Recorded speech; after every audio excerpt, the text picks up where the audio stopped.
everyone, this is a recorded presentation of the Youth Engagement Survey findings. So here we have the agenda of the presentation. We will begin with an introduction of the survey, then we will present some of the findings from the survey. Just a quick note that this presentation was developed for the community event on December 4th. The discussions and activity to generate recommendations from community took place at the event and therefore will not be covered in this recorded presentation. However, ideas developed from the event will be included in a future report. So the Youth Engagement Survey was developed because we wanted to learn more about Jane and Finch students' school experiences to inform Jane and Finch Education Action Group's priorities in building an equitable education for the community and essentially enhance youth engagement. We really want to get more youth involved in shaping their educational experiences. So with that goal in mind, we launched the Youth Engagement Survey. So the survey launched in early August in a Google Form format. It was open from August to October of 2023. The survey was shared on social media on our Instagram page and a few Jane and Finch affiliated pages. We also hosted in-person engagement sessions outside early on in Jane and Finch Mall and during the back-to-school event at the Corner Commons. So the event resulted in over 200 responses from students. And before we get into the findings and the themes that emerged, we wanted to make a quick note that although the survey was meant for youth, and most of the survey were completed by students, some of the surveys were completed by parents on behalf of their children or completed as a family. So as you can see here, there was a pretty good distribution of secondary and post-secondary school students who completed the survey.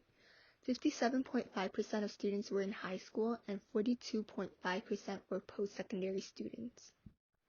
For the question, which of the following racialized and or ethnocultural groups do you identify with, we got the following results. So the majority of respondents identify as Black Caribbean or Black African, with South Asians not too far behind. Here we have listed the responses in order of most responses to the least. Under Other, we have Eastern African, Canadian, Assyrian, African, Mixed, and West Indian. Now we are going to move on to the findings. For the question, what are some of the issues, barriers, challenges that you've experienced or seen your peers experience in your schools? We got 191 responses, and that resulted in 10 themes. So here are the first 5 themes. First up, we have mental health and well-being. So participants noted mental distress ranging from stress, anxiety, and depression to emotional barriers that impact their learning. Additionally, responses pointed to a lack of support for enhancing well-being. For violence and safety, these included things such as fights and bullying, as well as concerns about shootings and fireworks. So a lot of the issues pertain to physical safety, which in turn impacts students' emotional well-being. Next, we have racism and other forms of discrimination. Students noted the prevalence of racism and microaggressions from educators, administrators, as well as from their classmates. Next is communication. Students shared the poor or lack of communication between students, parents, educators, and administrators. So not knowing what's going on at school or what they're learning. And a big factor is language barriers, ranging from English being students' second language or the language or lingo used by educators and administrators. So when it comes to academic challenges, students are aware of their struggles. However, they note that there is a lack of support at school from educators and at home from parents. A big issue that came up was students noted difficulties with math. So here are the next 5 themes. First up, we have financial challenges. So many respondents touched on the high tuition cost of post-secondary education. They also mention the inability to afford basic necessities and other economic struggles resulting from inflation and rising cost of things. Under guidance, students highlighted issues around guidance, including a lack of support from guidance counselors and administrators, as well as the lack of mentorship and career support for students. For connection, based on the report, there is a need and want for more programs that enhance community and connection, And a big factor for this is from the isolation that resulted from the COVID-19 pandemic. For school life and work balance, respondents shared that they struggle with time management and juggling between school and work to make ends meet. For educators' roles, students touched on issues around favoritism from educators as well as educators' lack of leadership, which impacts students' overall engagement. This table provides a summary of the themes for the question, what are some of the issues, barriers, challenges that you've experienced or seen your peers experience in your schools? For the question, if you had the chance to discuss your experiences in the education systems with teacher, principals, trustees, guidance counselors, etc., what would you share? We got 103 responses and 8 themes emerged. Here we have the first 4 themes. So under career support, many students indicated anxieties about post-graduation and career paths, and demanded more career support and opportunities to build experience and also to get an idea of different fields of work. When it comes to academic support, students indicated that the course load is really heavy and the lack of clarity and connection from instructors, and this adds to the stress and anxiety experienced by students. Under student-teacher relationship, students indicated that educators and admins exploit their power by yelling or being rude to students. Students also demanded more patience from educators and more efforts from educators to connect with students, to really get to know them. For inclusive environments, many students highlighted a need to center equity-deserving communities. Also having more one-on-one time with ESL students and newcomers. Students really want more events that promote and celebrate diversity, and to have diversity embedded into the classroom.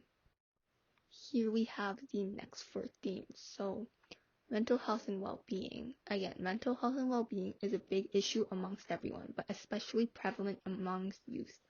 The data indicates a need for more counseling support and need for more mental health assessments. So making mental health assessments more accessible at school. And a greater understanding from instructors on the stress that school work brings. For academic accommodation, the survey found that there is a lack of resources for students with IEPs, and many students demanded more support in classrooms as one teacher cannot support a room full of 30 students. Under financial support, students want and need lower tuition fees, especially students from lower income families, and more funding and support needs to be made available for students from equity-deserving communities. Lastly, we have discipline. So there was mention on moving away from suspensions. Students also noted wanting to have a say in how suspensions and expulsions are handled, and also agency in how they are disciplined. So this table here provides a summary of these themes for the question. If you had the chance to discuss your experiences in the education systems with teacher, principals, trustees, guidance counselors, etc., what would you share?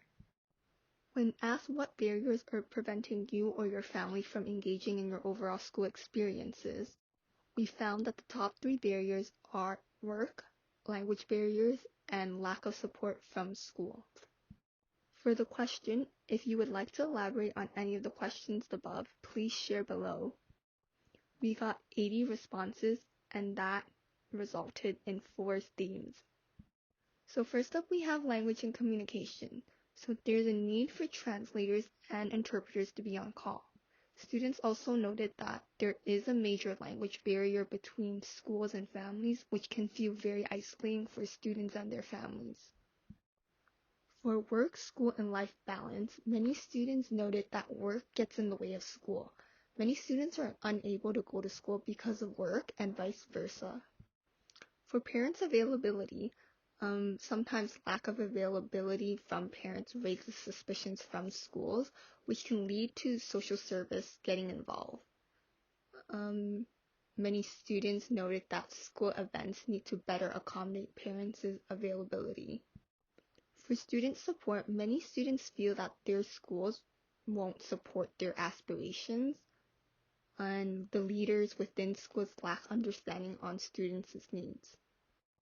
If you have any questions about Jane Finch Education Action Group or about the survey, or if you'd like to join the email list or to even get involved, you can reach us at janefincheducationaction@gmail.com. Also, feel free to follow us on Instagram at Jane Finch Education Action Group to stay up to date with our events and meetings. We want to thank everyone who took the time to attend the event on December 4th. We really appreciate it. We also want to thank everyone who took the time to listen and engage with this presentation.